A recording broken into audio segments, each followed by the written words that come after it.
Now, our dear brother Raju going to deliver the Lord's message for his second section.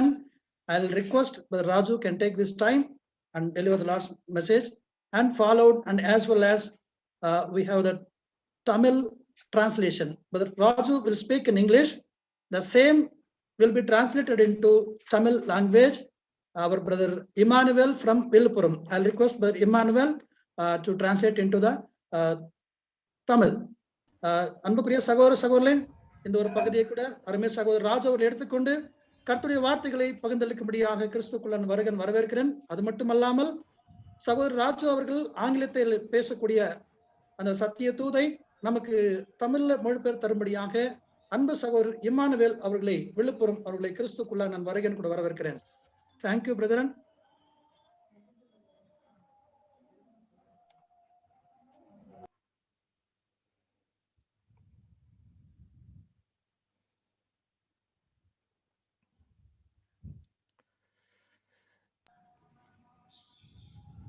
Hello. Yes, brother. Okay.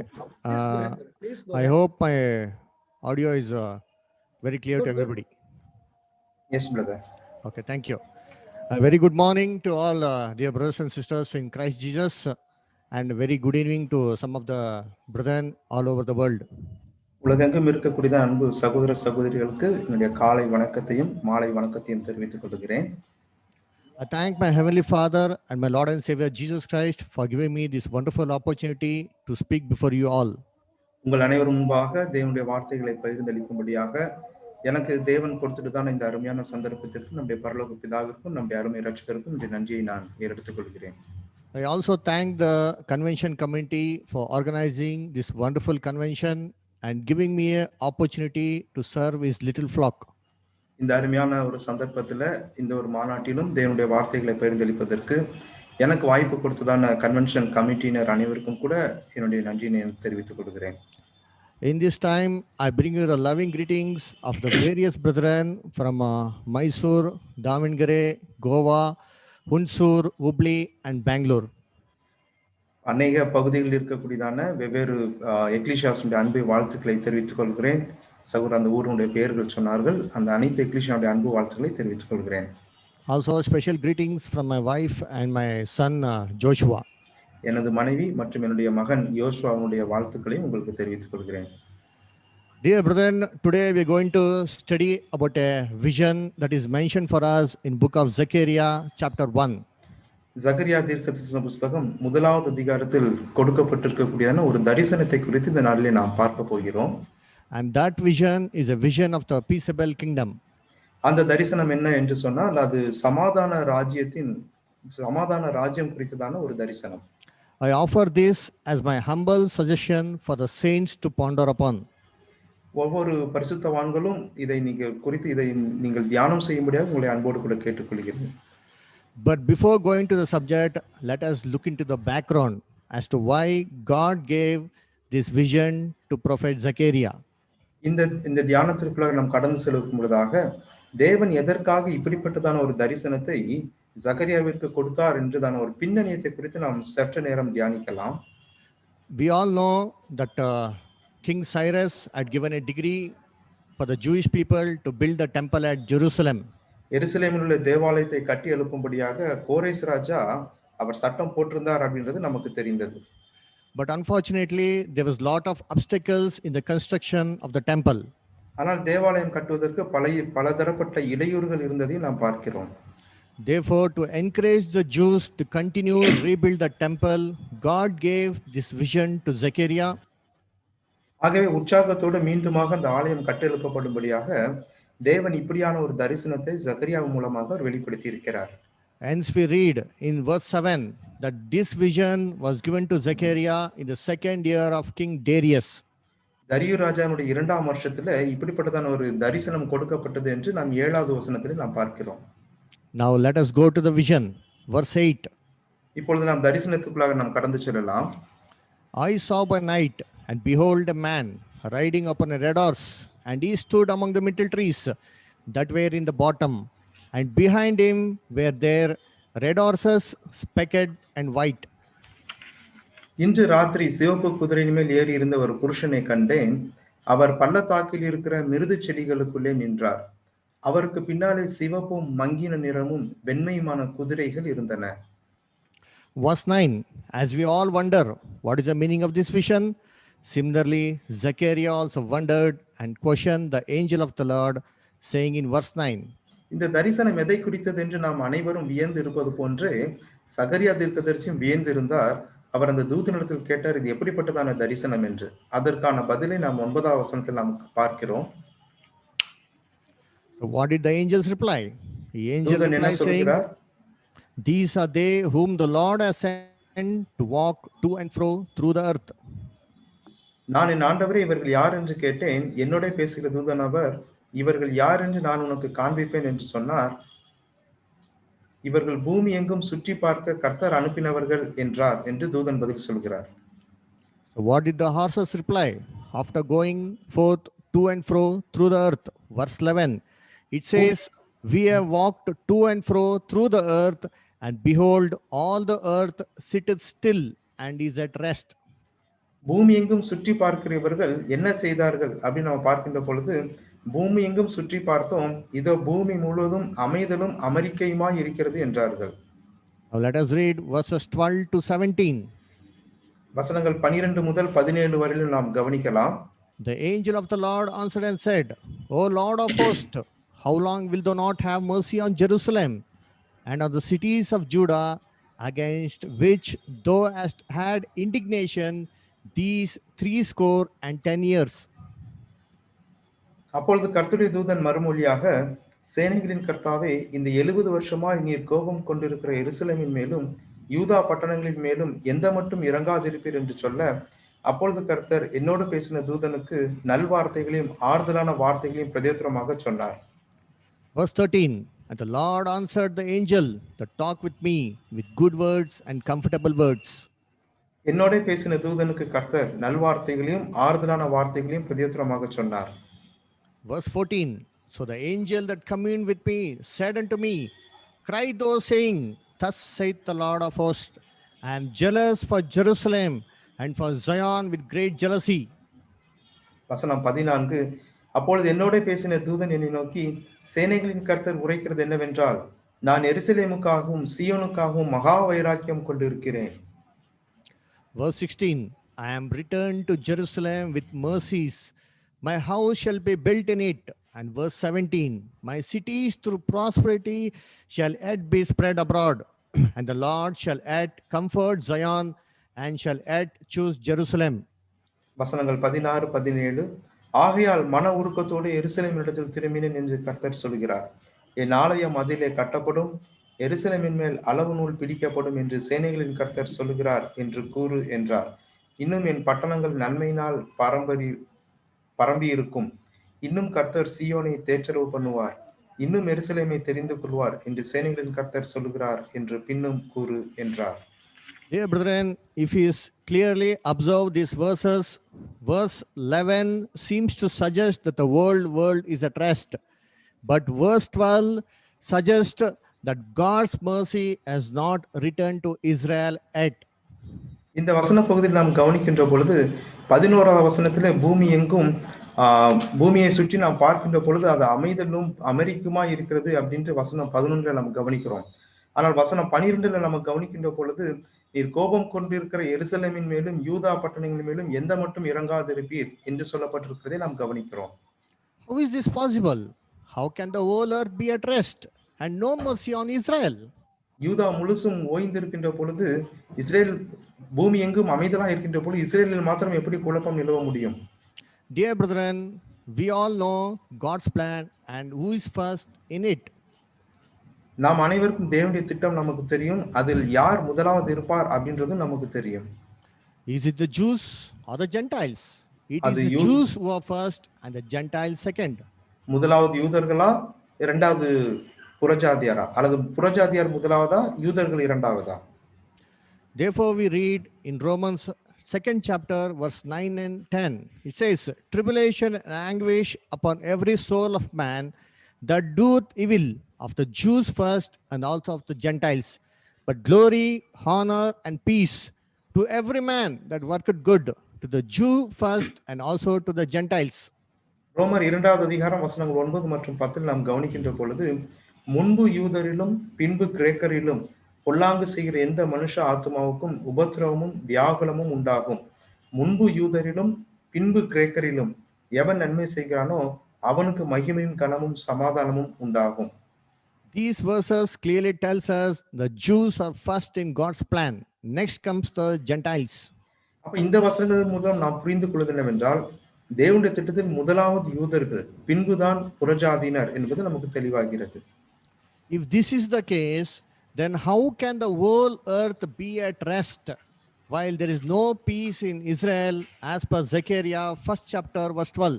அப்படி என்றால் சகரியா தீர்க்கதரிசன புஸ்தகம் 1வது அதிகாரம் 12வது வசனத்தை நாம் பார்க்கின்ற பொழுது, எருசலேமில் மாத்திரம் பிரச்சனைகளும் உலகம் முழுவதும் அமெரிக்கா இருப்பது எப்படியா இருக்கிறது? For this, we need to search the scriptures. For the Bible is the dictionary. Isaiah 34:16. அப்படி என்றால் இப்பொழுது நாம் வேத புஸ்தகத்தில் சென்றுதான் நாம் ஆராய வேண்டும்.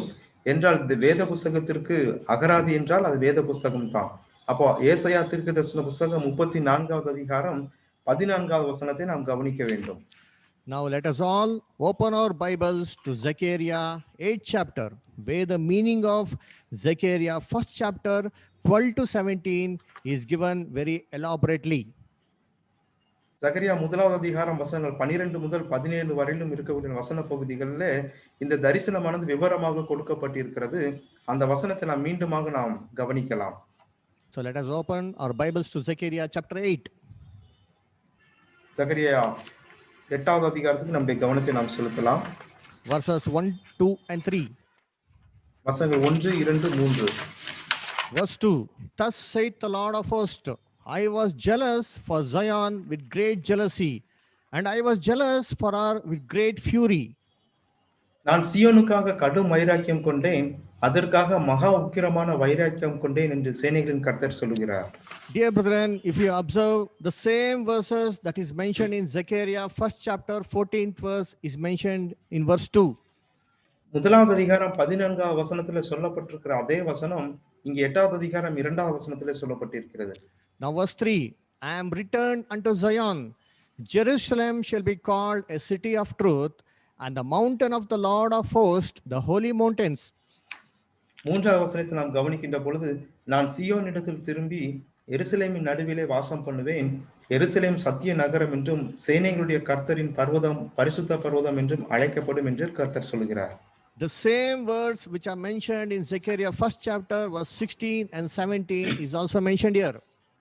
1வது அதிகாரம் 16, 17 வசனங்கள்ல சொல்லப்பட்ட அதே வாக்கியங்கள் இங்கேயும் பதிவு செய்யப்பட்டிருக்கிறது. Here it says God shall return to Jerusalem. தேவன் மீண்டுமாக எருசலேமுக்கு திரும்புவார் அப்படின்றதை இங்க நாம் கவனிக்கிறோம். How God is going to return to Jerusalem? It is by regathering Israel. எப்படி தேவன் எருசலேமுக்கு திரும்புவார் அப்படின்ற ஒரு கேள்வி எழுப்பமேயானால் அதை இஸ்ரேலரை மீண்டுமாக கூட்டி சேர்ப்பதின் மூலமாக. That is what is given in verse 7 and 8. அதைதான் வசனங்கள் 7 மற்றும் 8 சொல்கிறது. I will save my people from the east country and from the west country, and they shall be my people, and I will be their God in truth and in righteousness. கிழக்கு தேசத்திலும் மேற்கு தேசத்திலும் இருந்து என் ஜனங்களை நான் ரட்சித்து அவர்களை அழைத்து கொண்டு வருவேன், அவர்கள் எருசலேமின் நடுவிலே குடியிருப்பார்கள், அவர்கள் எனக்கு உண்மையும் நீதியுமான ஜனமாய் இருப்பவர்கள், நான் அவர்களுக்கு தேவனாயிருப்பேன் என்று சேனைகளின் கர்த்தர் சொல்லுகிறார். These verses clearly tells that God is going to regather Israel and establish his peaceable kingdom first in Israel. இந்த வசனங்களின் மூலமாய் நாம் பார்ப்பது தேவன் தம்முடைய ஜனங்களை மீண்டுமாக கூட்டி சேர்ப்பது நிமித்தமாக பூமியிலே சமாதானத்தை அவர் ஏற்படுத்துகிறார் அப்படின்றதை நாம் கவனிக்கிறோம். Seeing peace in Israel, what will the Gentile nations do? இஸ்ரேலிலே சமாதானத்தை பார்க்கின்ற பொழுது புறஜாதிய தேசங்கள் என்ன செய்வார்கள்? That is given in verse 22 and 23. வசனங்கள் 22 மற்றும் 23 அவைகள் சொல்லப்பட்டிருக்கிறது. Yeah, many people and strong nations shall come to seek the Lord of hosts in Jerusalem and to pray before the Lord. Verse 23, 10 men out of all languages of the nations shall take hold of the skirt of him that is a Jew, saying, we will go with you for we have heard that God is with you. அநேக ஜனங்களும் பலத்த ஜாதிகளும் எருசலேமிலே சேனைகளின் கர்த்தரை தேடவும் கர்த்தருடைய சமூகத்தில் விண்ணப்பம் பண்ணவும் வருவார்கள். வசனம் 23. அந்நாட்களில் பலவித பாஷைக்காரராகிய புறஜாதியாரில் 10 மனுஷர் ஒரு யூதனுடைய வஸ்திரத்தொங்கலை பிடித்துக் கொண்டு, தேவன் உங்களோடு இருக்கிறார் என்று கேள்விப்பட்டோம், ஆகையால் உங்களோட கூட போவோம் என்று சொல்லி அவனை பற்றிக் கொள்வார்கள் என்று சேனைகளின் கர்த்தர் சொல்லுகிறார் என்றார். Therefore, if the whole earth has to be at rest, then first there must be rest in Israel. ஆகவே முழு உலகமும் அமைதலோடும் சமாதானத்தோடும் காணப்பட வேண்டுமேயானால் முதலாவது இஸ்ரேலிலே அப்படிப்பட்ட நிலைமை ஏற்பட வேண்டும். Therefore, Israel is first in God's plan, next comes the Gentile nations. ஆகவே தேவனுடைய திட்டத்தில் முதலாவது இஸ்ரேலும் இரண்டாவதாக புறஜாதி தேசங்களும் வருகிறது. So in Zechariah first chapter, how do we apply these verses? அப்ப சகரியா முதலாவது அதிகாரத்தில் இருக்கக்கூடிய வசனங்களை எப்படி நாம் பார்க்கலாம்? Verses 12 to 17 is applied first and verses 8 to 11 is applied next. அப்படி என்றால் வசனங்கள் 12 முதல் 17 வரையிலும் இருக்கக்கூடிய வசன பகுதிகள் முதலாவதாகவும் வசனங்கள் 8 முதல் 11 வரையிலும் இருக்கக்கூடிய வசனங்களை இரண்டாவதாகவும் நாம் பார்க்க முடியும். Now is this application correct? Is this interpretation of the scriptures correct? அப்ப இந்த வேத வசனங்களின் வியாக்கியானம் சரியா? Do we have a proof for it from the Bible? வேதத்திலிருந்து நமக்கு ஏதாவது நிரூபணம் இருக்கிறதா இது சரி என்பதற்கு? Yes, we have a proof for it that is given to us in Joel 2nd chapter verse 28 and 29. யோயேல் தீர்க்கதரிசன புத்தகம் 2வது அதிகாரம் வசனங்கள் 28 மற்றும் 29 நமக்கான ஆதாரங்கள் அங்கே கிடைக்கிறது.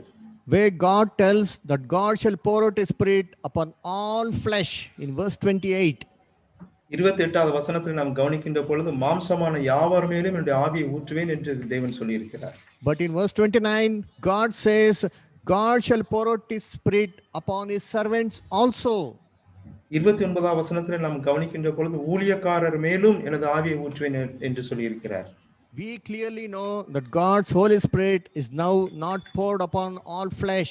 It is poured upon his servants only now. மாம்சமான யாவர் மேலும் அவருடைய ஆவி இப்பொழுது ஊற்றப்படவில்லை, முதலாவதாக அவருடைய ஊழியக்காரர் மேல் தான் ஊற்றப்படுகிறது என்பது நமக்கு தெரியும். So verse 29 is applied now and verse 28 is applied when the peaceable kingdom is going to be established visibly on earth. ஆகவே 29வது வசனம் இப்பொழுதும் 28வது வசனத்தில் நாம் கவனிக்கின்றதான காரியங்கள் தேவனுடைய சமாதானத்தின் ராஜ்யம் ஸ்தாபனமாகின்ற பொழுது ஏற்படக்கூடிய நிகழ்வுகளை குறிக்கக்கூடியதாக இருக்கிறது. So these verses are applied upside down. ஆகவே இந்த வசனங்கள் மேலும் கீழுமாக இடம்பெற்றிருக்கிறதை நாம் கவனிக்கிறோம். We have a proof for it from the Gideon Judges 6th chapter verses 37 to 40. நியாயாதிபதிகளின் புத்தகம் 6வது அதிகாரம் வசனங்கள் 37 முதல் 40 வரையிலும் பார்க்கின்ற பொழுதும் நமக்கான ஆதாரம் அங்கே கிடைக்கிறது. Gideon seeks for a sign from the Lord. Gideon தேவனிடத்திலிருந்து ஒரு அடையாளத்தை எதிர்பார்க்கிறார். Saying, let the dew fall upon the wool only and let the ground be dry. தோலின் மீது பனி காணப்பட வேண்டும், நிலம் வெட்டாந்தரையாக இருக்க வேண்டும் என்று அவர் கேட்டார். It happened so. அது அப்படியே நடைபெற்றது. The next day it was the other way around. அடுத்த நாளிலே அது அப்படியே தலைகீழாக அவர் கேட்டார். He requested that the dew be upon the ground except the wool. நிலத்தில் பனி பெய்ய வேண்டும், ஆனால் அந்த தோலில் இருக்கக்கூடாது என்று அவர் கேட்டுக்கொண்டார். What is the meaning of dew in the Bible? அப்ப பனி என்பது வேதத்தில் எதை அடையாளப்படுத்தக்கூடியதாக இருக்கிறது? Psalm 133 verse 3 tells it represents the Holy Spirit. 133ஆம் சங்கீதத்தில் நாம் கவனிக்கின்ற பொழுது பரிசுத்த ஆவியை குறிக்கக்கூடியது என்று நாம் கவனிக்கிறோம். Now the Holy Spirit is poured only upon the wool class, the church. ஆக இப்பொழுது சபை வகுப்பாராகிய அந்த தோல் வகுப்பார் அவர்களுக்கு மாத்திரமே இப்பொழுது பரிசுத்த ஆவி வழங்கப்படுகிறதா இருக்கிறது.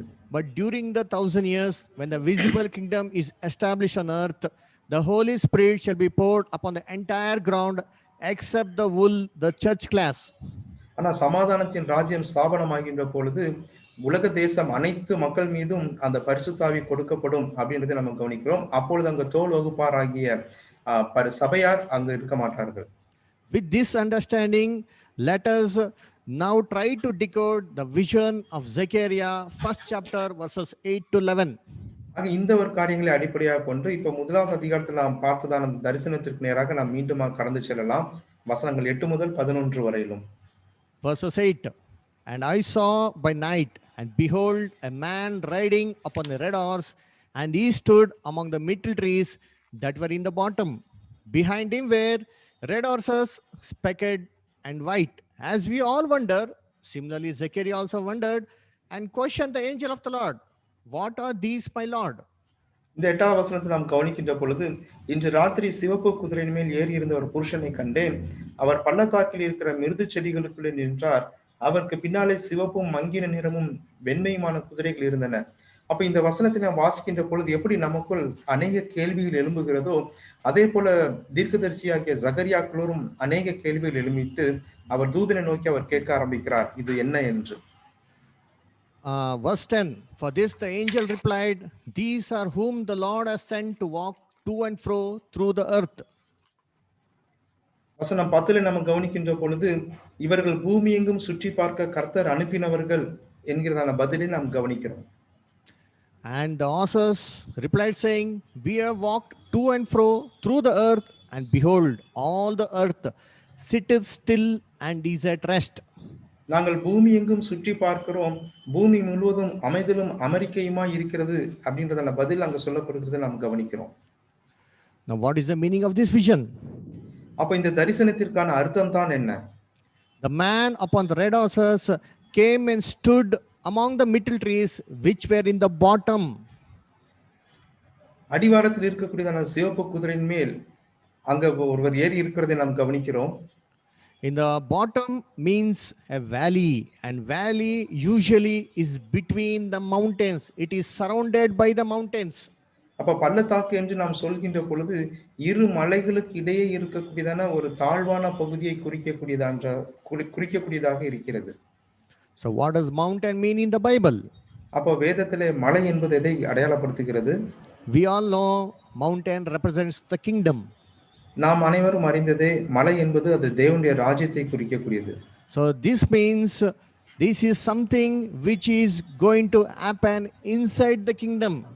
அப்படி என்றால் நாம் அறிவது என்னவென்றால் இது தேவனுடைய ராஜ்யத்திற்குள்ளாக நடைபெறக்கூடியதான சில காரியங்களை குறிக்கிறது. Therefore this vision is a vision about the peaceable kingdom. ஆகவே இந்த தரிசனம் என்பது தேவனுடைய சமாதான ராஜ்யத்தை குறிக்கக்கூடியதான ஒன்று.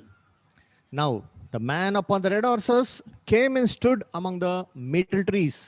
அந்த மிருது செடிகளின் மத்தியிலே அந்த சிவப்பு குதிரையின் மேல் ஏறி இருக்கவர் வருகிறார். Now what is the meaning of myrtle trees? What does it signify in the Bible? அப்ப இந்த மிருது செடி அப்படின்றது வேதத்துல எதை அடையாளப்படுத்தக்கூடியதாக இருக்கிறது? Myrtle trees is an evergreen tree. It never dries up so easily. அப்ப இந்த மரங்கள் என்பது ரொம்ப சாதாரணமாக காய்ந்து போகக்கூடிய தன்மை கிடையாது. எப்பொழுதும் அது பச்சை பசையாகவே இருக்கக்கூடியதான மரங்களாய் இருக்கிறது. It has lot of white flowers in it. அதில் அநேக வெள்ளை நிற பூக்கள் காணப்படும். It has got a fragrant oil. அது நல்ல நறுமணம் எழுப்பக்கூடியதான எண்ணெய் கூட கிடைப்பதுண்டு.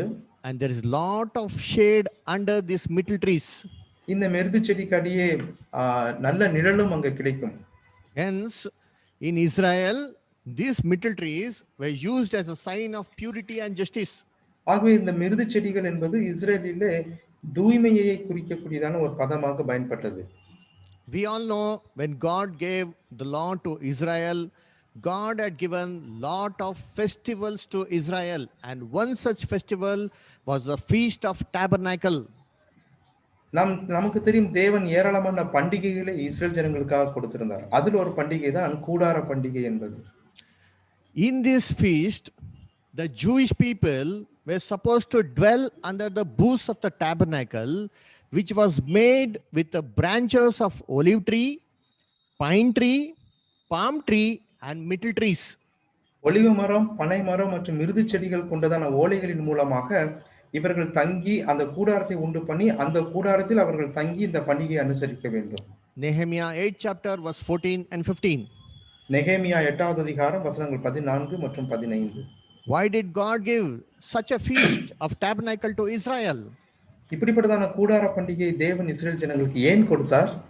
This was a remembrance of God's protection over Israel when they came out of Egypt, and how Israel dwelt safely in the tents during their wilderness journey.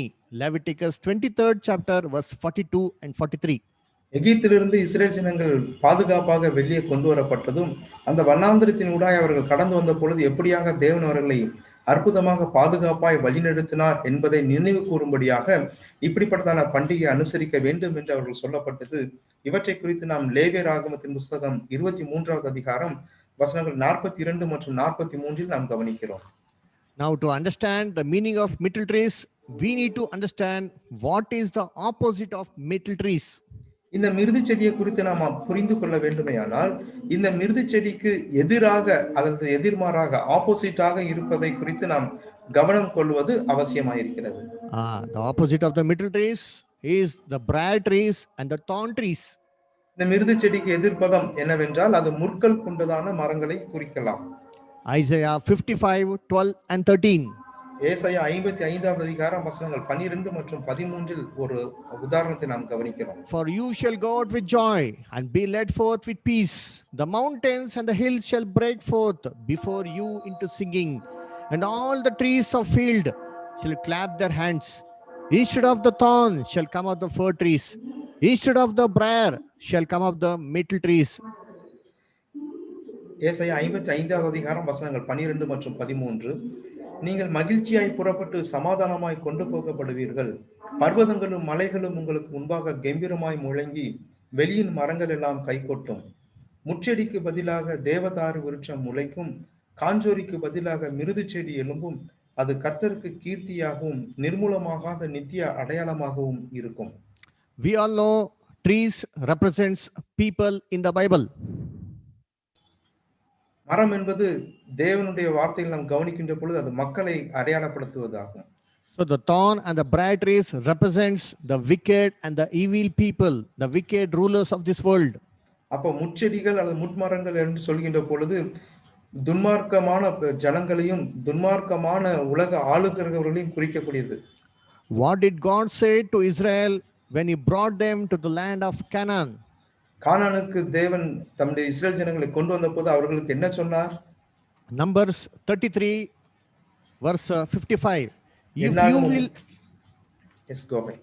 If you will not drive out the inhabitants of the land before you, then it shall come to pass that those which yet let remain of them shall be pricks in your eyes and thorns in your sides. என்னாகமம் 33வது அதிகாரம் 55வது வசனத்தை நாம் கவனிக்கின்ற பொழுது, நீங்கள் தேசத்தின் குடிகளை உங்களுக்கு முன்பாக துரத்தி விடாமல் இருப்பீர்களானால் அப்பொழுது அவர்களில் நீங்கள் மீதியாக வைக்கிறவர்கள் உங்கள் கண்களில் முள்ளுகளும் உங்கள் விலாக்களிலே கூறுகளுமாய் இருந்து நீங்கள் குடியிருக்கிற தேசத்திலே உங்களை உபத்திரப்படுத்துவார்கள். The wicked Canaanites are compared to the thorns in the Bible. துன்மார்க்க அந்த கானானியர்கள் இங்கே நாம் பார்க்கின்ற பொழுது முட்களான ஜனங்களுக்கு அடையாளமாக ஒப்பீடு செய்யப்பட்டு பேசப்பட்டிருக்கிறது. What did God curse Adam with? தேவன் ஆதாமை தண்டித்த பொழுது சபித்த பொழுது எதை கொண்டு அவர் சபித்தார்? Genesis 3rd chapter verse 17 and 18. Cursed is the ground for thy sake, in sorrow shall thou eat all the days of thy life. Thorns also and thistles shall it bring forth to thee. ஆதியாகமம் 3வது அதிகாரம் 17-18 வசனங்களை நாம் கவனிக்கின்ற பொழுது, பின்பு அவர் ஆதாமை நோக்கி, நீ உன் மனைவியின் வார்த்தைக்கு செவி கொடுத்து புசிக்க வேண்டாம் என்று நான் உனக்கு விலக்கின விருட்சத்தின் கனியை புசித்தபடினாலே பூமி உன் நிமித்தம் சபிக்கப்பட்டிருக்கும். நீ உயிரோடு இருக்கும் நாளெல்லாம் வருத்தத்தோட அதன் பலனை புசிப்பாய். அது உனக்கு முள்ளும் குறுக்கும் முளைப்பிக்கும் வெளியின் பகிர் வகைகளை புசிப்பாய். Adam was the king of this earth, but இந்த பூமியின் ராஜாவாக continue with that. இந்த பூமியின் ராஜாவாக இருந்தார் ஆதாம். But Adam lost his kingship, and instead of Adam, God says, thorns and thistles shall bring forth. That means the evil and the wicked rulers will start to rule on this earth. ஆனால் ராஜாவாக இருந்த ஆதாம் தன்னுடைய ராஜாங்கத்தை அவர் இழந்தபடினாலே ஜனங்களுக்குள்ளார இப்படிப்பட்டதான கொடிதும் வஞ்சகமுமான ஜனங்கள் எழும்பி இந்த உலகை ஆழ்வார்கள் என்கிறதான சாபத்தை தேவன் அங்கே கொடுத்திருக்கிறார். What did God say in Isaiah 55:12 and 13? Instead of the thorns, it shall come the fig tree. Instead of the briar shall come the myrtle trees. ஏசாயா 55வது அதிகாரத்தில் நாம் கவனிக்கின்ற பொழுது வசனம் 12-13 நாம் ஏற்கனவே வாசித்தோம், மீண்டும் கவனிக்கிறோம். முச்செடிக்கு பதிலாக வசனம் 13 தேவதாரு விருட்சம் முளைக்கும். காஞ்சோரிக்கு பதிலாக மிருது செடி எழும்பும். So who are these myrtle trees? அப்ப இந்த மிருது செடி என்பது யார்? These represent the pure, the just, the righteous, ancient worthies. இது நீதிமான்கள் ஆகிய பழைய ஏற்பாட்டு நீதிமான்களை குறிக்கக்கூடியதாக இருக்கிறது. Instead of thy fathers, they shall be thy children, whom thou makest princes all over the earth.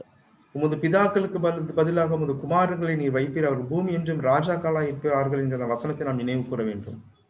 Therefore, Isaiah 41:19, it says, I will plant in the wilderness the cedar, the shittite tree, and the myrtle tree, and the oil tree. ஆகவே ஏசாயா 41வது அதிகாரம் 19ஆம் வசனத்தில் நாம் கவனிக்கிறோம், வனாந்திரத்திலே கேதுரு மரங்களையும் சீத்தி மரங்களையும் மிருதி செடிகளையும் ஒலிவ மரங்களையும் நட்டு அவாந்தர வெளியிலே தேவதாரு விருட்சங்களையும் பாய் மர விருட்சங்களையும் புன்னை மரங்களையும் உண்டு பண்ணுவேன். In the valley of the kingdom, God is going to plant these ancient worthies to take care of the visible administration on this earth. இந்த மலைகளின்கிடையே இருக்கக்கூடிய இந்த பள்ளத்தாக்கிலே முற்பிதாக்களாகிய பழைய ஏற்பாட்டு நீதிமான்களை தேவன் எழும்ப பண்ணி அவர்கள் மூலமாக ஆசீர்வாதத்தை கொண்டு வரப்போகிறார். It is under this shelter of the ancient worthies that the whole mankind shall dwell peacefully.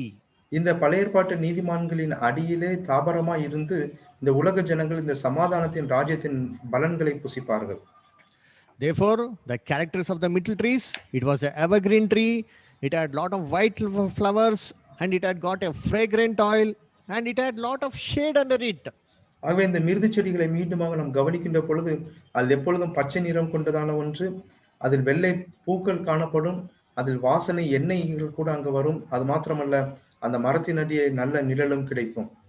So the evergreen represents the faithfulness of the ancient worthies. ஆகவே பசுமை அல்லது எப்பொழுதும் பச்சையா இருப்பது என்பது பழைய ஏற்பாட்டு நீதிமான்கள் ஆகிய அந்த தன்மையை வெளிப்படுத்துகிறது. The ancient worthies were faithful to God till their death. அவர்களுடைய மரண பரியந்தம் இந்த பழைய ஏற்பாட்டு நீதிமான்கள் தேவனுக்கு உண்மையுள்ளவர்களாக இருந்தார்கள். Hence God was not ashamed to call them that he is their God. ஆகவே தேவன் அவர்களுடைய தேவன் என்று சொல்லிக் கொள்வதில் அவர் வெட்கப்படவில்லை. The white flowers represents truth, purity, sincerity, righteousness. அந்த வெள்ளை பூக்கள் என்பது சத்தியம் மற்றும் நீதியான அந்த பூக்களை குறிக்கக்கூடியதாக இருக்கிறது. Hebrews 11:39, these all obtained a good report through faith. எபிரேயர் 11வது அதிகாரம் 39வது வசனத்திலே இவர்கள் எல்லாரும் விசுவாசத்தினாலே நற்சாட்சி பெற்றார்கள் என்று நாம் கவனிக்கிறோம். It had a fragrant oil, a pleasing sacrifice to the Lord. அதில் நல்ல நறுமணம் ஏற்படுத்தக்கூடியதான எண்ணெய் இருந்தது. அது அவர்கள் சமர்ப்பித்ததான அவர்களுடைய தியாக பலிகளை குறித்ததாக இருக்கிறது. Their sacrifices were a pleasant aroma to our Lord. அவர்களுடைய பலிகள் தேவனுக்கு நல்ல நறுமணத்தை கொண்டு வந்தது. The sacrifices of the ancient worthies are reviving to us. It increases our faith. It boosts our zeal. பழைய ஏற்பாட்டு நீதிமானுடைய பலிகளை நாம் கவனிக்கின்ற பொழுது அவர்களுடைய தியாகங்கள், அவருடைய பலிகள் நமக்கு உற்சாகத்தை கொடுத்து நாம் இன்னும் வைராக்கியமாய் செயல்படுவதற்கு நமக்கு உறுதுணையாக காணப்படுகிறது. Their smell, their sacrifices is very pleasant and useful to us. அவர்களுடைய வாசனை, அவர்களுடைய தியாகங்கள், அவருடைய பலிகள் நமக்கு இன்னும் அதிகமான வைராக்கியத்தை ஏற்படுத்துகிறது. Job lost everything because of his faithfulness to God. தேவனுக்கு உண்மையாய் இருந்தபடினாலே யோபு எல்லாவற்றையும் அவர் இழந்தார். Daniel, though he was innocent, he was trapped. தானியேல் அவர் அப்பாவியா இருந்தாலும் அவர் ஜனங்களால் அவர் பிடிக்கப்பட்டார் அப்படின்னு நம்ம கவனிக்கிறோம். Isaiah was told to walk naked for 3 years. ஆடை எதுவும் தரிக்காமல் நிர்வாணமாக 3 ஆண்டுகள் நடக்கும்படியாக ஏசாயாவிற்கு சொல்லப்பட்டது. Imagine the shame and contempt that prophet was facing in Israel. இஸ்ரேலிலே இந்த தீர்க்கதரிசிக்கு கிடைத்ததான அவமானத்தை நாம் நினைவு கூற வேண்டும். Ezekiel was told not to lament, not to let even a drop of tear come out of his eyes when his beloved wife was supposed to be killed by the Lord. கர்த்தரால் அவருடைய சொந்த மனைவி கொல்லப்படுகின்ற பொழுது கூட எசேக்கியேல் ஒரு சொட்டு கண்ணீர் கூட விடக்கூடாது அப்படின்ட்டு தேவனால் சொல்லப்பட்டு இருந்தார். Jacob decided to be a pauper just because he wanted the Lord's blessing. தன்னுடைய தேவனுடைய ஆசீர்வாதம் தனக்கு வேண்டும் என்பதில் யாக்கோபு தீவிரமுடையவராய் இருந்தார். All these sacrifices are very pleasant and very pleasing and very useful for us. ஆக இவர்களுடைய தியாகங்கள் எல்லாம் நாம் கவனிக்கின்ற பொழுது நமக்கு பிரயோஜனமான ஒன்றாக அது காணப்படுகிறது. There's lot of shade under these myrtle trees. இந்த மிருது செடிகளுக்கு அடியிலே நல்ல நிழல் காணப்படுகிறது. During the 1,000 years, the entire mankind will come under the shelter of the ancient worthies. They shall be rulers in all over the earth.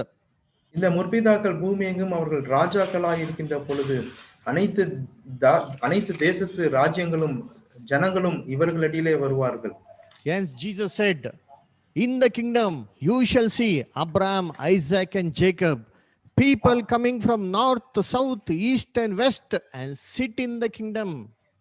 லூக்கா சுவிசேஷம் 13வது அதிகாரம் 28வது வசனத்தை நாம் கவனிக்கிற வண்ணமாக, நீங்கள் ஆபிரகாமையும் ஈசாக்கையும் யாக்கோபையும் சகல தீர்க்கதரிசிகளையும் தேவனுடைய ராஜ்யத்தில் இருக்கிறவர்களாகவும் உங்களையோ புறம்பே தள்ளப்பட்டவர்களாகவும் காணுவீர்கள் அப்படின்னு சொல்லப்படுகிறது நாம் கவனிக்கிறோம். Micah 4th chapter 4th verse says, every man shall dwell under his own fig tree, and every man under his own vine, and none shall make them afraid.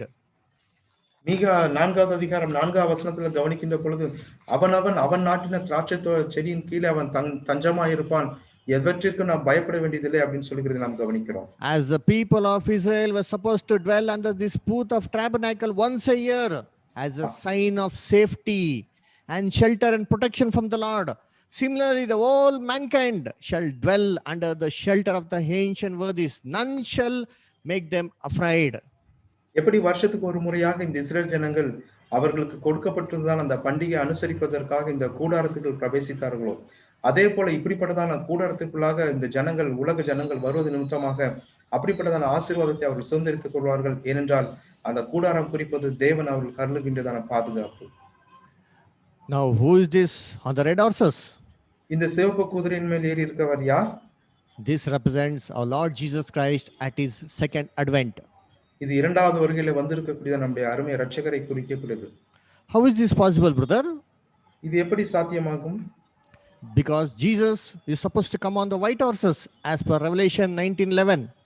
என்றால் வெளிப்படுத்தல் 19:11 பிரகாரம் கர்த்தர் இயேசு வெள்ளை குதிரையின் மீது அல்லவா வர வேண்டும்.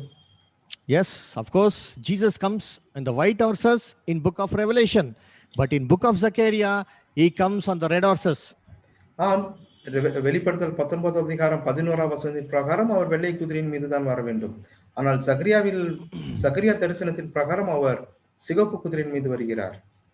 So he came and stood among the myrtle trees. So மிருது செடிகள் மத்தியிலே அவர் வருகிறார். Stand means what in the Bible? அதான் நாம் வேதத்தில் நாம் பார்க்கிறோம். In those days, அந்நாட்களிலே the great prince Michael shall stand for thy people. உம்முடைய ஜனத்திற்காக எழுதி நிற்கக்கூடிய பிரதான தூதனாகிய மிகாயேல் எழும்புவார் என்று நாம் கவனிக்கிறோம். So stand means to rule as a king. எழுந்து நிற்பது என்பது ராஜாவாக ஆளுகை செய்வதை குறிப்பது. So what does horses mean in the Bible? ஆக குதிரை என்பது வேதத்தில் எதை குறிக்கிறது? It represents the doctrine. அது போதனைகளை குறிக்கிறதா இருக்கிறது. So what is the meaning of red in the Bible? அப்ப சிகப்பு என்பது எதை குறிப்பது? The word Adam in Hebrew means red. ஆதாம் என்றால் சிகப்பு என்பது வேதத்தில் நாம் பார்க்கிறோம். So Jesus is called the second Adam in the Bible. வேதத்திலே கர்த்தர் இயேசு இரண்டாம் ஆதாம் என்று சொல்லப்பட்டிருக்கிறது நாம் கவனிக்கிறோம். The main and the important and the first doctrine which Jesus comes at the second advent is the doctrine of the ransom. உபதேசத்தை குறித்து நாம் கவனிக்கின்ற பொழுது கர்த்தர் இயேசு மீண்டுமாக இரண்டாவது வருகையில் அவர் வருவார் என்று சொல்லக்கூடியதான அதுதான் முதலாவது ஒரு உபதேசமாக நாம் பார்க்கிறோம். அது கர்த்தர் இயேசுவின் ஈடுபடியை குறிப்பது. And behind these red horses came red horses, speckled horses and white horses. இந்த சிகப்பு குதிரைக்கு பிற்பாடு நாம் பார்க்கின்ற பொழுது புள்ளிகளோடு கூடி இருக்கக்கூடிய குதிரைகளும் பின்பு வெள்ளை நிறத்திலான குதிரைகளும் வந்தது அப்படின்றதை நாம் கவனிக்கிறோம். This represents as a visible kingdom is being established on earth. Doctrine upon doctrine shall be made clear and pure to the entire mankind. சமாதானத்தின் ராஜ்யம் ஸ்தாபனமாகிறது என்பதை அது அடையாளப்படுத்துகிறது. மாத்திரமல்ல உபதேசத்திற்கு அடுத்த உபதேசம் அது ஜனங்களுக்கு வெளிப்படுத்தப்படுகிறது. The truth that God corrupted in the gospel age will be made clear during the peaceable kingdom. சுவிசேஷ யுகத்துல இந்த உலகத்தினின்று எடுத்து போடப்பட்டதான உண்மையான சத்தியம் அந்த சமாதானத்தின் ராஜ்யத்திலே அது மீண்டுமாக ஏற்படுத்தப்படுகிறது. This is exactly the reverse of what happened during the 7 seals. இதைதான் இந்த 7 முத்திரைகள்ல நாம் கவனிக்கக்கூடியதான காரியங்களாய் இருக்கிறது. Revelation chapter 6 to chapter 8, வெளிப்படுத்தல் 6வது அதிகாரத்திலிருந்து 8வது அதிகாரம் வரையிலும், where we see the color of the horses change from white to red, red to black, black to pale. வெள்ளையிலிருந்து கருப்பாகவும் அதிலிருந்து சிவப்பாகவும் மாறக்கூடியதான அந்த வகைகளை நாம் கவனிக்கிறோம்.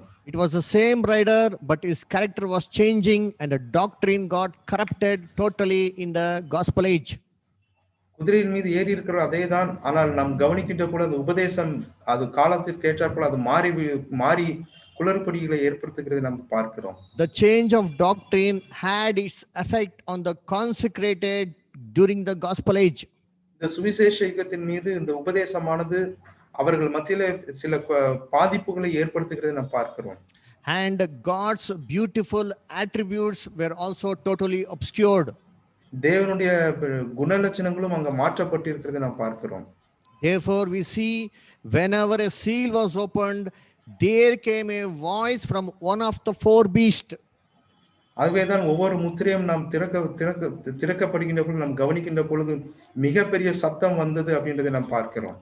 When the horse's color changed to white, the first beast, lion, sounded. முதலாவது முத்திரை உடைக்கப்பட்ட பொழுது அந்த வெள்ளை குதிரையிலிருந்து நாம் பார்க்கின்ற பொழுது சிங்கத்திற்கு ஒப்பான சத்தம் அங்கு வெளியாகிறது. God's power was put to question. தேவனுடைய வல்லமை அங்கு கேள்விக்குறியாக்கப்படுகிறது. When the doctrine changed to red, God's justice was put to question. தேவனுடைய உபதேசம் மாற்றப்பட்ட பொழுது தேவனுடைய வல்லமை அங்கு கேள்விக்குறியாக்கப்பட்டது. When the doctrine changed to black, God's love was put to question. உபதேசம் கருப்பாக மாற்றப்பட்ட பொழுது தேவனுடைய நீதி அங்கு கேள்வியாக்கப்பட்டது. When the doctrine changed to pale color, God's wisdom was put to question. அடுத்து நாம் பார்க்கின்ற பொழுது தேவனுடைய ஞானமும் அங்கு கேள்வியாக்கப்பட்டது அப்படின்னு நம்ம பார்க்கிறோம். In the 1000 years, this is exactly going to be reversed. 1000 ஆண்டு ராஜ்யத்தின் காலத்தில் இவை முற்றிலுமாக மாறுபடும் அப்படின்றதை நம்ம பார்க்கிறோம். Doctrine upon doctrine shall be revealed and made clear to the entire mankind. ஒட்டுமொத்த உலகத்திற்கும் உபதேசத்திற்கு மேல் உபதேசம் அது மீண்டுமாக அவர்களுக்கு தெரிவிப்படுத்தப்படும். Therefore we see in Revelation 4 chapters verse 7, these 4 attributes order is given, but in Ezekiel 1st chapter verse 10, the order is totally different. ஆகவே நாம் பார்க்கின்ற பொழுது வெளிப்படுத்தல் 4வது அதிகாரம் 7வது வசனத்தில் நாம் பார்க்கின்ற பொழுது அங்கு கொடுக்கப்பட்டிருக்கக்கூடியதான அந்த வெளிப்பாடும் எசேக்கியேல் 1வது அதிகாரம் 10வது வசனத்தில் நாம் பார்க்கின்ற பொழுதும் அது முற்றிலுமாக மாறுபட்டதாய் அங்கு காணப்படுகிறது. This represents how the God's character is revealed during the gospel age as per Revelation 4 chapter. But in Ezekiel 1st chapter, it gives the order of how God attributes shall be revealed to the whole world in the millennium. 1000 ஆண்டு காலத்துல தேவனுடைய உண்மையான அந்த குணலட்சணங்கள் எந்த வரிசையில் இருக்கிறது என்பதை முழுமையாக சரியான வகையில் அது வெளிப்படுத்தக்கூடியதான காரியங்களை எசேக்கியேல் 1வது அதிகாரத்தில் நாம் பார்க்கின்றோம். The first character that is going to be revealed for the whole world in the 1000 years is the love of God. 1000 ஆண்டு காலத்துல ஒட்டுமொத்த உலகத்திற்கும் வெளியாகக்கூடியதான தேவனுடைய குணலட்சணம் அது 1வது குணலட்சணமாகிய அன்பை வெளிப்படுத்தக்கூடியதாக இருக்கும். Second is power. இரண்டாவதாக தேவனுடைய வல்லமை. Third is justice. மூன்றாவதாக தேவனுடைய நீதி. And the fourth is wisdom. நான்காவதாக தேவனுடைய ஞானம். What is this love of God? இந்த தேவனுடைய அன்பு என்பது என்ன? We see in John 3:16 it says, God so loved the world that he gave his only begotten son Jesus. யோவான் 3வது அதிகாரம் 16வது வசனத்தில் நாம் கவனிக்கின்ற பொழுது தேவன் எப்படியா இந்த உலகத்தின் மீது கர்த்தர் இயேசுவை கொடுத்ததன் மூலமாக அன்பு செலுத்தியிருக்கிறார் என்பதை நாம் கவனிக்கிறோம். That is the ransom sacrifice that signifies God's love. அது கர்த்தர் இயேசுவுடைய விலையேற பெற்றதான அந்த ஈடுபலி அதுதான் அந்த தேவனுடைய அன்பை குறிப்பதாக இருக்கிறது. If I ask everybody one question, which is the doctrine that attracted you to this truth, I definitely am sure that everybody are going to reply saying it is a doctrine of the ransom.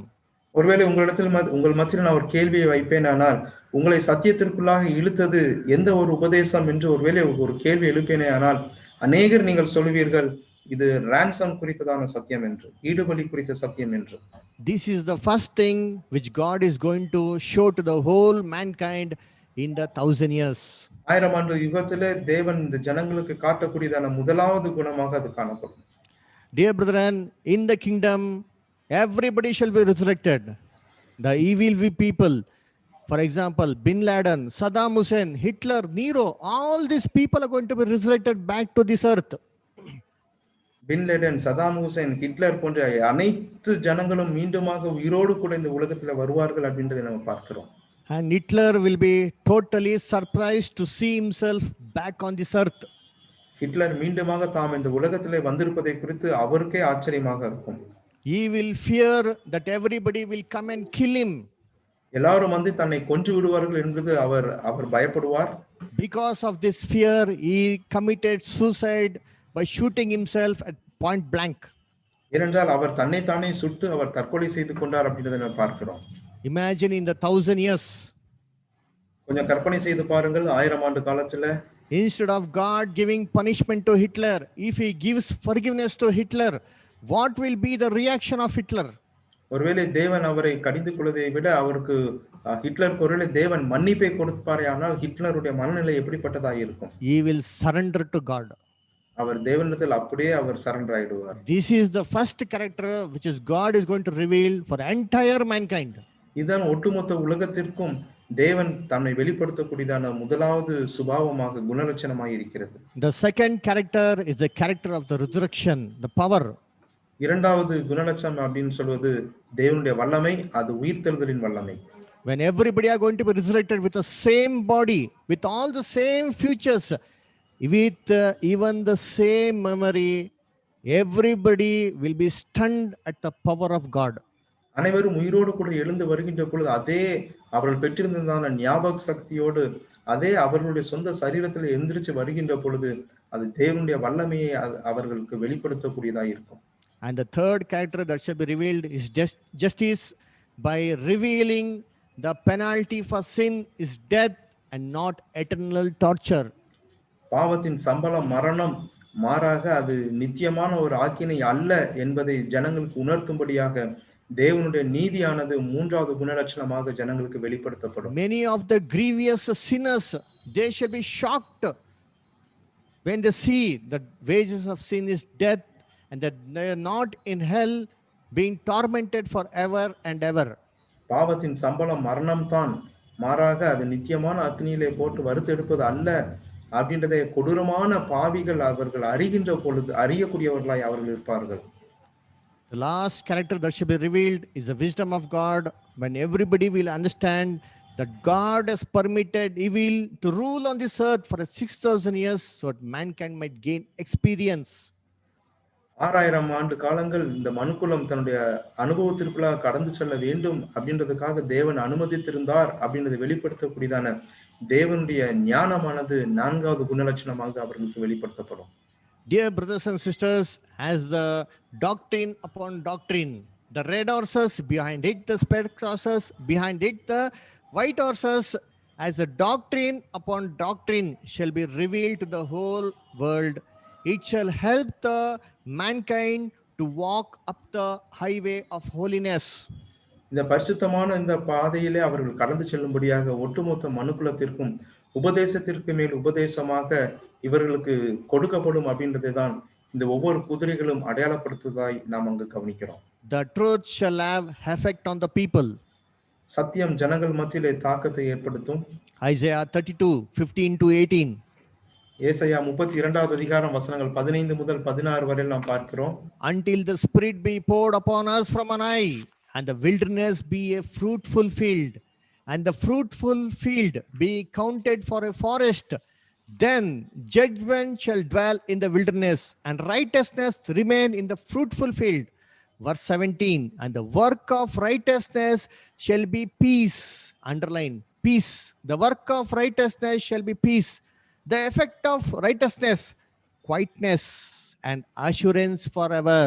Verse 18, and my people shall dwell in the peaceable habitation under the rule of the ancient worthies, and in sure dwellings, booths of the tabernacle, and in a quiet resting places. ஏசாயா 32வது அதிகாரம் வசனங்கள் 15 முதல் 19 வரை நாம் கவனிக்கின்ற பொழுது, உன்னதத்திலிருந்து நம்மேல் ஆவி ஊற்றப்படும் மட்டும் அப்படியே இருக்கும். அப்பொழுது வனாந்தரம் செழிப்பான வயல்வெளியாகும், செழிப்பான வயல்வெளி காடாக எண்ணப்படும். வனாந்தரத்திலே நியாயம் வாசமாயிருக்கும், செழிப்பான வயல்வெளியிலே நீதி தங்கி தரிக்கும். நீதியின் கிரியை சமாதானமும், நீதியின் பலன் என்றுமுள்ள அமெரிக்கையும் சுதமுமாம். என் ஜனம் சமாதான தாபரங்களிலும் நிலையான வாசஸ்தலங்களிலும் அமைதியாய் தங்கும் இடங்களிலும் குடியிருக்கும். ஆனாலும் காடு அழிய கல்மழை பெய்யும், அந்த நகரம் மகா தாழ்வாய் தாழ்ந்து போம். வசனம் 17 நாம் கவனிக்க வேண்டியது நீதியின் கிரியை சமாதானம். கவனிக்க வேண்டும் அந்த வார்த்தையை, சமாதானம் என்பது. அப்போ ஒட்டுமொத்ததான் இந்த உலகத்திலே இந்த சமாதானத்தின் ராஜ்யம் ஸ்தாபனமாகின்ற பொழுது, இந்த பழைய ஏற்பாட்டு நீதிமான்களாகி அவர்கள் மூலமாக இந்த உலகம் எப்படிப்பட்டதான ஆசீர்வாதத்துக்குள்ளார் கடந்து செல்லும் அப்படின்றதை நாம் இங்கே கவனிக்கிறோம். What did the angel reply? In verse 10, he said, "These are whom the Lord has sent to walk to and fro through the earth." சகரியா 1வது அதிகாரம் 10வது வசனத்துல அங்க நாம் கவனிக்கின்ற போல, அப்பொழுது மிருச்செடிகளுக்குள்ளே நின்ற அந்த புருஷன் பிரதியோத்தரமாக, இவர்கள் பூமி எங்கும் சுற்றி பார்க்க கர்த்தர் அனுப்பினவர்கள் என்றார் அப்படின்றதை நாம் கவனிக்கிறோம். Horses means the word of God. And how is the word of God? குதிரைகள் என்பது தேவனுடைய வார்த்தையை குறிப்பது. தேவனுடைய வார்த்தை என்றால் எப்படி? Isaiah 55:11 to 13. So shall my word be that goeth forth out of my mouth. It shall not return unto me void, but it shall accomplish that which I please, and it shall prosper in the thing whereto I sent it. For you shall go out with joy, and be led forth with praise. The trees of the field shall clap their hands. Instead of the thorns shall come the fir tree. Instead of the briar shall come the myrtle trees. ஏசாயா 55வது அதிகாரம் வசனங்கள் 11 முதல் 13 வரையிலும், அப்படியே என் வாயிலிருந்து புறப்படும் வசனமும் இருக்கும். அது வெறுமையாய் என்னிடத்திற்கு திரும்பாமல், அது நான் விரும்புகிறதை செய்து நான் அதை அனுப்பின காரியமாகும்படி வாய்க்கும். நீங்கள் மகிழ்ச்சியாய் புறப்பட்டு சமாதானமாய் கொண்டு போகப்படுவீர்கள். பர்வதங்களும் மலைகளும் உங்களுக்கு முன்பாக கம்பீரமாய் முழங்கி, வெளியின் மரங்கள் எல்லாம் கை கொட்டும். முச்செடிக்கு பதிலாக தேவதாரு விருட்சம் முளைக்கும், காஞ்சோரிக்கு பதிலாக மிருது செடி எழும்பும். Now what did the angel reply in verse 11? தூதன் என்ன பதில் சொல்கிறார்? வசனம் 11. Sorry, what did the horses reply in verse 11? குதிரைகள் என்ன பதில் சொல்கிறது என்பதை 11வது வசனத்தில் நாம் பார்க்கிறோம். The earth sitteth still and is at rest. பூமி முழுவதும் அமைதலும் அமெரிக்குமாயிருக்கிறது. When the knowledge of the Lord shall fill the whole earth as the waters covers the sea, none shall destroy nor hurt in my holy mountain. சமுத்திரம் ஜலத்தினால் நிறைந்திருக்கிறது போல தேவனை அறிகிற அறிவினாலே இந்த பூமி நிறைந்திருக்கும் அப்படின்றதை நம்ம கவனிக்கிறோம். This is the effect of the word of God during the peaceable kingdom. சமாதான ராஜ்யத்தினுடைய தாக்கம் அது இப்படியாக இருக்கும். Dear brethren, now let us come to the conclusion. சகோதரர்களே, இப்பொழுது நாம் பாடத்தினுடைய நிறைவு பகுதிக்குள்ளார கடந்து வரலாம். Is there any personal lesson for us? இதிலிருந்து நமக்கென்று தனிப்பட்ட முறையில் ஏதாவது பாடம் இருக்கிறதா? Yes, surely there must be a personal spiritual lesson for us. ஏன்னா கண்டிப்பாக நமக்கென்று தனிப்பட்ட முறையில தனிப்பட்ட முறைமைக்கு தேவனுடைய வார்த்தையிலிருந்து பாடங்கள் காணப்படும். Isaiah 61 1 to 3. It says, "The Spirit of the Lord is upon me. He has anointed me to preach." ஏசாயா 61வது அதிகாரத்தில் அதுக்குரிய வார்த்தைகளை நம்ம கவனிக்கிறோம். தேவ ஆவி என் மேல் இருக்கிறது. Why? Verse 3 says that they may be called the trees of righteousness, the planting of the Lord, that he might be glorified. ஒருவேளை ஏன் அப்படின்ட்டு ஒரு கேள்வி வைத்தோமானால், நீதியான மரம் என்று அழைக்கப்படுவதற்காக கர்த்தர் நாட்டின தம்முடைய மகிமைக்காக கர்த்தர் நாட்டினவர்கள் என்று சொல்லப்படும்படியாக. We just now saw that trees represents the ancient worthies. மரம் என்பது பழைய ஏற்பாட்டு நீதிமான்களை அடையாளப்படுத்தக்கூடியது என்பதை நாம் கவனித்தோம். We also saw that it also represents the church. அது சபையை அடையாளப்படுத்துறது அப்படின்றதை நம்ம பார்த்தோம். Dear brethren, the ancient worthies manifested beautiful God's attributes in their life. பழைய ஏற்பாட்டு நீதிமான்கள் தேவனுடைய குணலட்சணங்களை தங்களுடைய வாழ்க்கையிலே அவர்கள் வெளிப்படுத்தி காட்டினார்கள். Are we exercising or are we manifesting the same beautiful God's character in our life?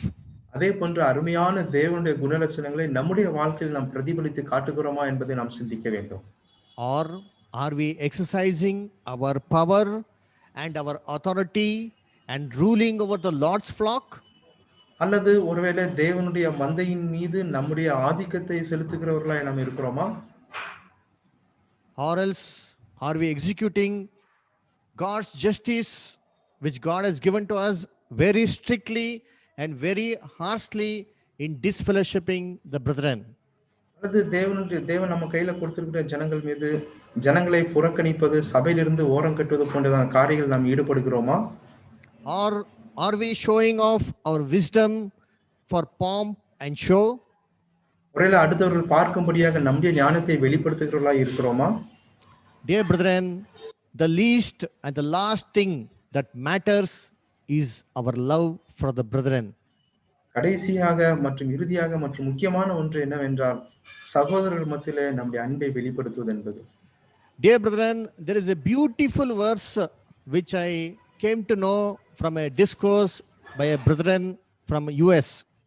ஒரு அருமையான ஒரு அமெரிக்க சகோதரரிடத்திலிருந்து அவர் பேசினதான ஒரு பாடத்திலிருந்து ஒரு மிக அருமையான ஒரு வாக்கியம் என்னை தொட்டது. I would like to share it with you. அதை உங்கள் மத்தியில் நான் பகிர்ந்து கொள்ள விரும்புகிறேன். Daniel chapter 9 and verse 9. தானியேல் 9வது அதிகாரம் 9வது வசனம். It says, to the Lord our God belong mercies and forgivenesses.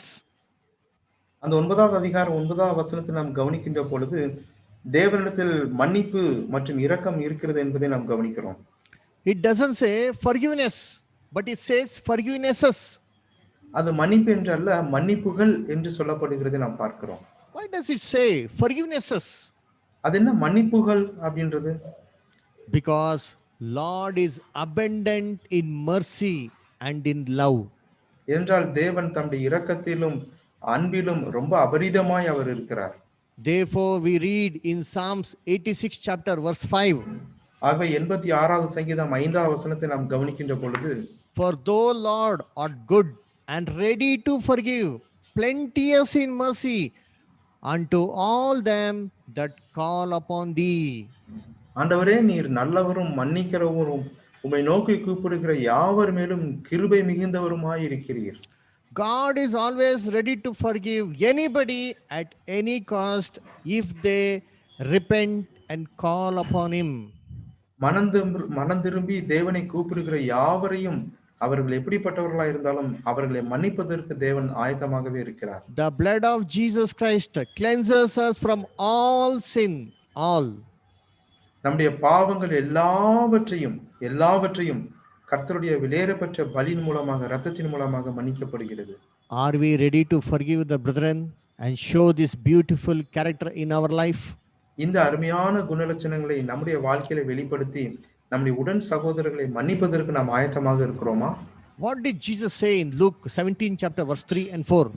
லூக்கா 17வது அதிகாரம் 3வது 4வது வசனத்தில் நம்முடைய கர்த்தர் என்ன சொல்லியிருக்கிறார்?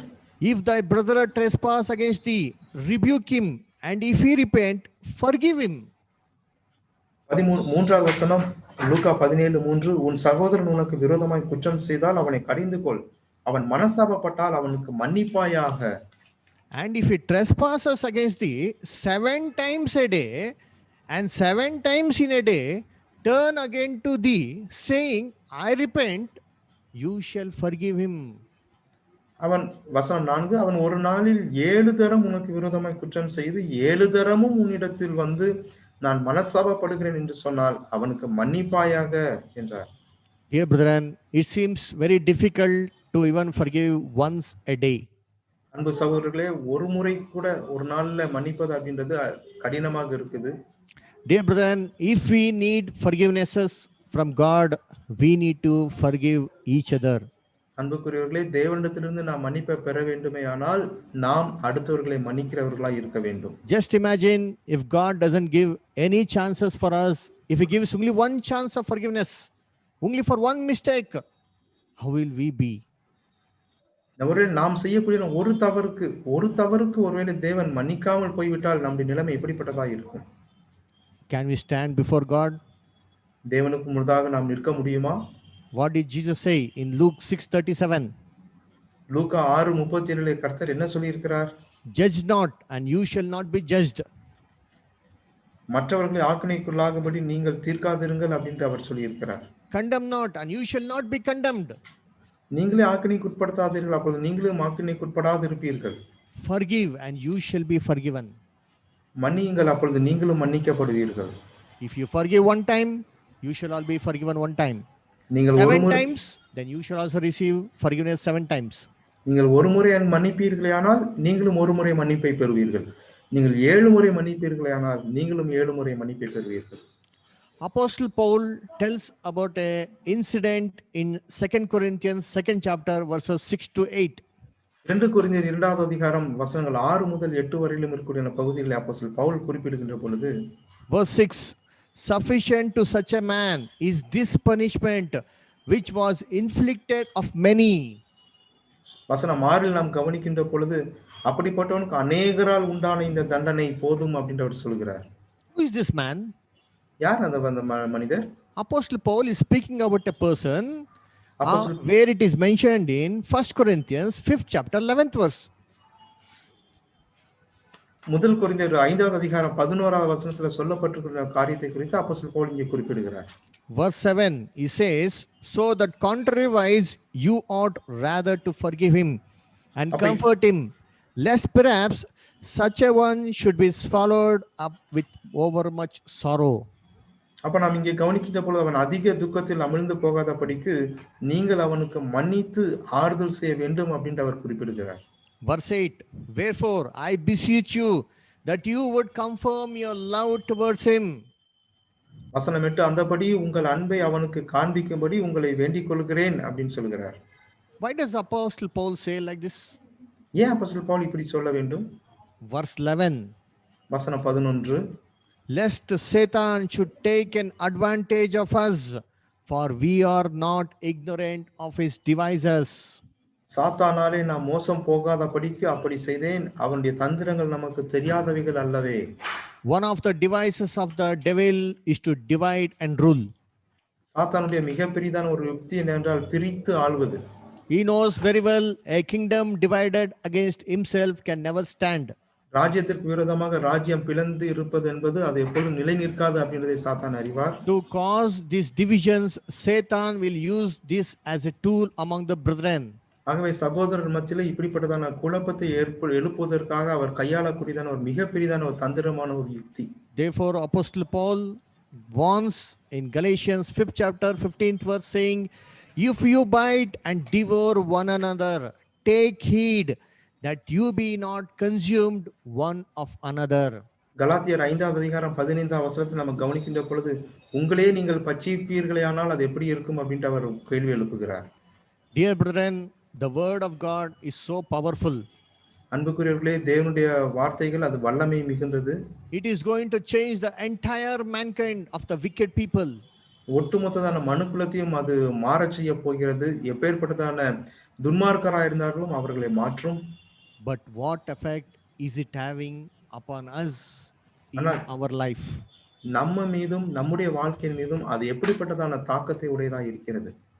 The God Almighty is dwelling among us. Isaiah 57:15. 57வது அதிகாரம் 15வது வசனம் ஏசாயா தீர்க்கதரிசன புத்தகத்திலே தேவன் நம்ம மத்தியிலே வாசம் செய்கிறவராய் இருக்கிறார். Thus saith the high and the lofty one, the one that inhabit eternity, whose name is holy. I dwell in the high and the holy place, with him also that is of a contrite and a humble spirit. Why? To revive the spirit of the humble, to revive the heart of the contrite ones.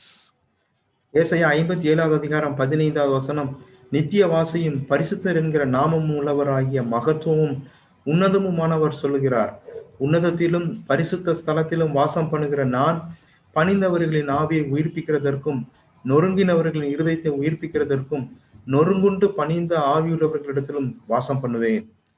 Dear brethren, God has sent his words not in vain. அன்பு சகோதரர்களே, தேவன் தம்முடைய வார்த்தையை ஒருபொழுதும் வெறுமையாய் அவர் அனுப்புவதில்லை, but to accomplish his will. அவருடைய சித்தத்தை நிறைவேற்றும்படியாக அவர் அனுப்புகிறார். let us tremble at his words. அவருடைய வார்த்தைக்கு நாம் நடுங்குவோம். Isaiah 66, 1 and 2. ஏசாயா 66வது அதிகாரம் முதல் 2 வசனங்கள். Thus saith the Lord, the Karthar heaven is சொல்- my throne, and the earth is my footstool. Where is the house that you build unto me? And where is the place of my rest? Verse 2. For all those things had mine hand made, and all those things have I been, saith the Lord. But to this man will I look, even to him that is poor and of a contrite spirit. And the next words are very important. And tremble at my word. One who fears the Lord, rod respects them.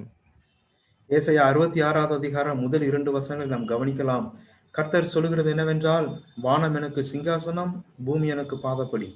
நீங்கள் எனக்கு கட்டும் ஆலயம் எப்படிப்பட்டது? நான் தங்கியிருக்கும் ஸ்தலம் எப்படிப்பட்டது? என்னுடைய கரம் இவைகளெல்லாம் சிருஷ்டித்ததினால் இவைகளெல்லாம் உண்டாயின என்று கர்த்தர் சொல்கிறார். ஆனாலும் சிறுமைப்பட்டு ஆவியில் நொறுங்குண்டு என் வசனத்துக்கு நடுங்குகிறவனையை நோக்கி பார்ப்பேன். நாம் ஒருவேளை கோடிட்டு காட்ட வேண்டியதான வாக்கியங்கள், ஆவியில் நொறுங்குண்டு என் வசனத்துக்கு நடுங்குகிறவனையே நோக்கி பார்ப்பேன். Dear brethren, with these words, I would like to end this discourse. May the Lord add his blessing to the understanding of his own words. அன்புக்குரிய சகோதரர்களே, இந்த வார்த்தைகளோடு கூட இந்த ஒரு பாடத்தை நாம் நிறைவு செய்கிறோம். I thank தேவன் my நமக்கு Heavenly வேண்டியதான Father. தேவன் அவருடைய வார்த்தைகளை நமக்கு ஆசீர்வதித்து கொடுப்பாராக. I thank my Heavenly Father and my Lord and Savior Jesus Christ for giving this opportunity. என்னுடைய பரமபிதாவிற்கும் என்னுடைய அருமை இரட்சகருக்கும் நான் நன்றியை எடுத்துக் கொள்கிறேன், இப்படிப்பட்ட வாய்ப்பை எனக்கு கொடுத்ததற்காக. Also the convention committee brethren, convention கமிட்டினருக்கும் என்னுடைய நன்றியை தெரிவித்துக் கொள்கிறேன். and also for the brother for doing the translation. மொழிபெயர்ப்பு செய்ததான சகோதரருக்கும் இன்று நன்றியை தெரிவித்துக் கொள்கிறேன். If anybody has any doubts or any questions, they can contact me on the number which is mentioned here. ஒருவேளை சகோதரர்கள் யாருக்காவது ஏதேனும் சந்தேகங்கள் இருக்குமாயின் என்னுடைய தொலைபேசி எண்ணை நான் இங்கே குறிப்பிட்டிருக்கிறேன். என்னிடத்தில் நீங்கள் தொடர்பு கொள்ளலாம். The notes also can be collected via Brother Selvaraj. இந்த பாடத்திற்கான அந்த நோட்ஸ் கூட சகோதரர் செல்வராஜ் மூலமாக நீங்கள் பெற்றுக்கொள்ளலாம். May God bless. Amen. தேவன் ஆசீர்வதிப்பாராக. ஆமென்.